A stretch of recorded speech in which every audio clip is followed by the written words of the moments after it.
di lang sa litrato. Tinatabla yung init kasi sobrang presko. Beso muna sa bisngi bago iabot yung baso. Ang kaso may binulong siya sa tabi ng tenga ko. Sabi pagsabit na pwede palambing na. Sagot ko ayoko muna, grabe na katingin na. Dumikit siya sa akin kasi dama niya yung aura, yung pera nakagong. Sabi kami nagpaangat ng tama-tama o mali lang gagawin. Mas pinili yung mali kasi may tama na rin naman kahit na mali.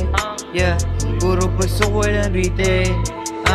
Masama ko yung buong gang ko. Bueno, gusto nang mo sa amin magpasakal. Baby kahit matagal siya ay nagantay. Alam niya kasi pag sa amin na lumapit hella swag, malupit talaga yung swag. Panisin na lahat pag ako ng balagag. Walang kalaban-laban yung mga kalaban. Kaya sa amin body bag. Mga batang lumaki ng LA, sasakupin na yung game. Sige sa'yo na yung fame, sa'kin na si Christine May. Binitbit lang namin yung cash pagka-get. Tapos bounce, tahimik nang gumalaw. Di na para magyabang.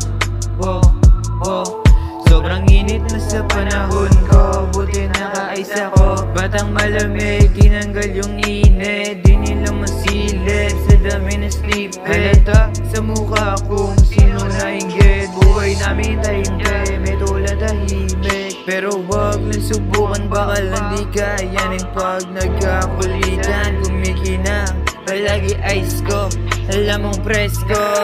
Aba mo makulit, kaya sa amin nalaglag yung panty niya ulit. Katotohanan ng ubad, wag ka na mainggit.